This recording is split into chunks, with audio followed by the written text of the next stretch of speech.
ఉంటాం, మైండ్ ఇంకెక్కడో వెళ్తూ ఉంటుంది, ఆబ్సెన్స్ మైండ్.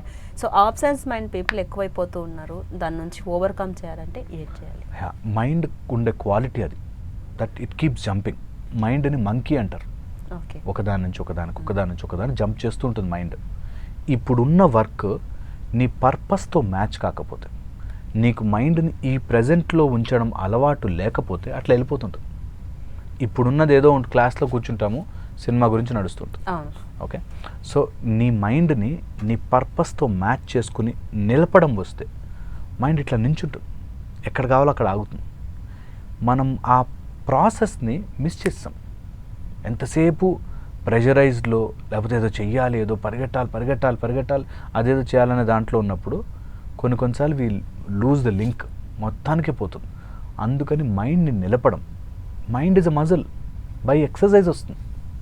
మైండ్ మనం ఎలా అయితే జిమ్ చేస్తే ఎలా అయితే కండలు వస్తాయో, అలాగే మైండ్ అనే మజిల్ను నువ్వు ఎలా ప్రాక్టీస్ చేస్తే అలా వస్తుంది, just by practice. And mind ఒకవేళ ఒక చోటకు స్టాండ్ స్టిల్ రావాలి అంటే you have methods for it. Breathing ఉంది, ప్రాణాయామం ఉంది, లిటిల్గా మెల్లమెల్లగా మజిల్ని, మైండ్ అనే మజిల్ని అటాచ్మెంట్స్ నుంచి సపరేట్ చేస్తూ వెళ్ళాలి. దేనికి అంటుకుంటోంది, ఆ అంటుకున్న దాని నుంచి వెనక్కి ఎలా తీసుకురావాలి. దేనికి టూ మచ్గా మనకి ఇబ్బంది పెడుతుంది మైండ్, ఏదైతే ఇబ్బందో. ఇప్పుడు ఓ పార్టీకి వెళ్ళారు, 100 మెంబర్స్లో 99 మెంబర్స్ మస్తు భలే రెడీ వచ్చావు అన్నారు. ఒక్కడేమన్నా ఏంది ఇట్లా వచ్చో పిచ్చివాళ్ళ అన్నాను అనుకోండి, ఒక్కటే పట్టుకుంటా. That is the quality of mind. ఆ మైండ్ దాని నుంచి వెనక్కి తీసుకురావడం అలవాటు చేసుకోవాలి.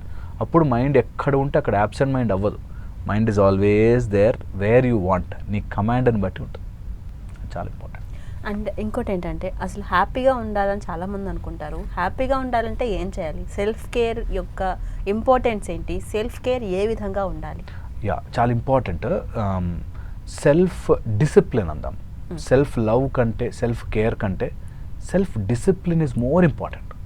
ఓకే, చాలామందికి తెలియంది ఏంటంటే, సెల్ఫ్ లవ్, నన్ను నేను ప్రేమించుకుంటాను ఎలా ఉన్నా అనే దానికంటే నన్ను నేను డిసిప్లిన్ చేసుకుంటాను చెడు మార్గంలోకి వెళ్లకుండా. సో ఎవరైనా ఆనందంగా జీవితాన్ని గడపాలి అనుకుంటే first and foremost thing mind ఒక చోట స్టేబుల్గా పెట్టడం నేర్చుకోవాలి. Second, the most important, now and more అనే కాంప్లికేషన్లోకి వెళ్ళకూడదు. నాకు ఇప్పుడే రావాలి సక్సెస్, నాకు ఇప్పుడే జరగాలి. నవ్ అండ్ మోర్ అనేది క్వాలిటీ ఆఫ్ మైండ్. ఓకే, ఏదైనా మనం టేస్ట్ చూసాం, బాగుంది, అది ఇప్పుడే కావాలి. నాకు 4 o'clockకి ఛాయ్ తాగాలండి, లేకపోతే తలనొప్పి వచ్చేస్తుంది. ఒక ఛాయ్ నిన్ను కంట్రోల్ చేస్తుంది. ఓకే, మందు 6 అవ్వగానే వాడు ఎక్కడున్నా సరే ముందు లిక్కర్ షాప్కి వెళ్ళిపోతున్నాడంటే ఒక liquor bottle is in his mind is controlling. అలా కంట్రోల్ కాకుండా ఉన్నవాడు ఆనందంగా ఉంటాడు. దేనికైతే అటాచ్డ్ ఉంటాడో వాడు ఆనందంగా ఉంటాడు. ఎందుకంటే నీ ఆనందాన్ని బయట వెతుక్కుంటాడు. The more you are searching your happiness outside, inside you are gone. So హ్యాపీగా ఉండాలంటే చాలా సింపుల్, మైండ్ అట్లా ఉంచాలి. ఏవైతే అటాచ్మెంట్స్ ఉన్నాయో అన్నీ మెల్లమెల్లగా తెంపుకుంటూ రావాలి. నవ్ అండ్ మోర్ అనే దాంట్లోంచి వెళ్ళకుండా వాట్ డూ ఐ లైక్ కాదు, వాట్ ఈజ్ రైట్ అనే దాంట్లోకి వెళ్తే హ్యాపీగా ఉంటాం. నాకు ఇష్టమైనవి చాలా ఉంటాయి, కానీ రైట్ ఏంటి? నాకు మంచిగా నిద్రపోవడం 12 గంటల వరకు నాకు ఇష్టం, కానీ అది చేయలేను. What is right? పొద్దున్నే లేచి ఎక్సర్సైజ్ చేసుకోవాలి, ఒక 10 నిమిషాలైనా ఎక్సర్సైజ్ చేయాలి, ఒక దేవుడికి దండం పెట్టుకోవాలి, మెడిటేషన్ చేసుకోవాలి, పూజ చేసుకోవాలి, లేకపోతే ఎవరికైనా సేవ చేయాలి, ఏదో ఒకటి, సమ్ యాక్టివిటీ. అట్లాగా what is that I like అంటే వాట్ ఈజ్ ఈ రైట్ అనే దాంట్లో. అందుకే మనకి రైటియస్నెస్ అంటే ధర్మము వైపు ఉంటే ఏది చేస్తున్నా సరే ధర్మము వైపు ఉంటే అన్నీ బాగుంటాయి. అంత ధర్మం సైడ్ ఉన్నవాడు హ్యాపీగా ఉంటాడు.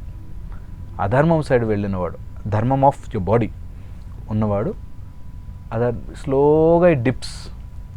ఏదైనా ట్రై చేయండి, that's the quality of mind. ఇంకోటి ఏంటంటే, మన అధర్మం వైపు వెళ్తూ కూడా కారణాలు చెప్తుంటుంది. అంటే ఫుల్గా మందు తాగిన వాడు కూడా నేను స్టడీగా ఉన్నా తెలుసా, నాకేం కాలే అంటాడు. ఇంకా నాకేం కాలే, నేను పడిపోను, నేను నాకు ఎక్కింది అనుకున్నావా అంటాడు. That is the mind quality. మనము తప్పుదారి వెళుతున్నా కూడా ఆ తప్పుదారి నేను ఎందుకు వెళుతున్నానంటే నాకు ఈ కారణాలు. జైల్లోకి వెళ్ళి అందరినీ నేరస్తులను కూర్చోబెట్టి అడిగినా కూడా నేను ఎందుకు ఇట్లా తయారైన తెలుసా, అప్పుడు ఆడు అట్లా చేసిండు, ఇప్పుడు ఇట్లా ఎవరి మీద తొయ్యాలి, వెళ్ళాలి. సో హ్యాపీ మైండ్ ఉండాలి అంటే, హ్యాపీగా ఉండాలి అంటే, I do seminars on happiness. Okay, human emotions and happiness. అందులో చాలా చాలా ముఖ్యమైనది నౌ అండ్ మోర్ అనే దాని నుంచి బయటకు వచ్చి వాట్ ఈజ్ రైట్ అనే దాంట్లోకి వెళ్తే హోప్ఫుల్లీ అవుతుంది. చాలా వేవర్డ్ సబ్జెక్ట్, బట్ స్లోగా ఎవరైనా అర్థం చేసుకొని అరే ఇది నిజమేనేమో వెనక్కి వెళ్ళి చూద్దాం అనుకుంటే మాత్రం spend time with your self. కూర్చుని ఎవరి దగ్గరికి వెళ్ళొద్దు, నో కోర్సెస్, నో మనీ, ఏం లేదు, సిట్ పీస్ఫుల్లీ ఒక్కసారి ఆలోచించుకొని దేనిలోకి ఎంటర్ అవుతున్నాం. Life will be much much much beautiful hopefully. Right, లైఫ్కి సంబంధించి చాలా అంటే చాలా విషయాలు నేర్చుకున్నాం ఇవాళ మీ నుంచి మేము. Thank you so much Harish గారు.